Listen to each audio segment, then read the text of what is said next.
நாம ஒவ்வொருவரும் வந்து பார்க்கக்கூடிய அருமையான மலை இந்த பஞ்சபாண்டவர் மலை. மதுரை மாவட்டம் மேலூருக்கு மிக அருகில் இருக்கிற சமணக்குன்றுதான் கீழவளவு சமணமலை. பஞ்சபாண்டவர் மலைன்னு அழைக்கப்படுகின்ற அந்த சமண மலைக்கு தான் இப்ப நாம போக போறோம். மேலூரில் இருந்து 20 நிமிஷ பயணத்தில் கீழவளவு பஞ்சபாண்டவர் மலையை நாம அடைஞ்சிடலாம். இந்திய தொல்லியல் துறையினர் இந்த சமண மலையை பாதுகாத்துட்டு வர்றாங்க.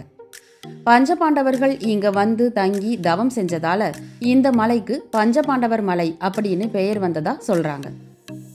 பஞ்சபாண்டவர் மலைக்கு சுலபமா ஏறி போறதுக்கு பாறையிலேயே படிக்கட்டுகள் செதுக்கி வச்சிருக்காங்க.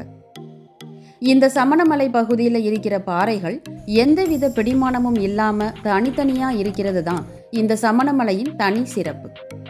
இங்குள்ள பாறை குகைகளில் சமண முனிவர்கள் தங்கி அன்னதானம், அறிவு தானம், மருத்துவம் செய்ததை இங்குள்ள கல்வெட்டுக்கள் மூலம் நாம தெரிஞ்சுக்கலாம்.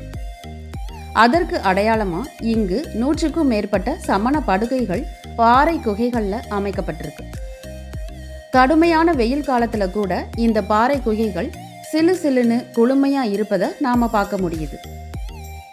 எந்த பிடிமானமும் இல்லாத மிக பிரமாண்டமான ஒரு ஒற்றை பாறையடியில் சமண படுக்கை அமைஞ்சிருப்பது மிக ஆச்சரியமா அதிசயமா இருக்கு.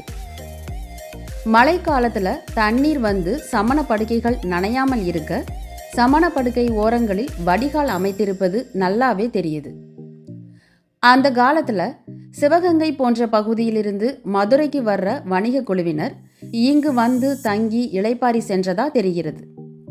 இந்த மலையுமே சிவகங்கை மதுரை சாலை மார்க்கத்தில் மிக அருகிலேயே அமைஞ்சிருக்கு. 2200 ஆண்டுகள் பழமை வாய்ந்த இந்த பஞ்சபாண்டவர் மலையில மகாவீரர், பார்சுவநாதர் உள்ளிட்ட சமண தீர்த்தங்கரர் புடைப்பு சிற்பங்கள் இருக்கு. என்ன காரணத்தாலோ முழுமையாக வடிவமைக்கப்படாத புடைப்பு சிற்பங்களும் இங்க இருக்கு. பாண்டியர் காலத்து தமிழ் எழுத்துக்கள் இங்க பொறிக்கப்பட்டு இருக்கு. இங்குள்ள சங்ககால பாண்டியரின் கல்வெட்டுல உபவாச தொண்டி இளவோன் என்பவன் இந்த சமண பள்ளிக்கு உதவி செய்துள்ளான் என்று குறிக்கப்பட்டுள்ளது. இந்த சமணமலையின் அடிவாரத்துல விநாயகர், முருகன் கோவில்கள் இருக்கு. இந்த பகுதியில் இருக்கிற மக்கள் இங்கு இருக்கிற முருகன் கோவிலில் தான் திருமணம் செஞ்சுக்கிறாங்க.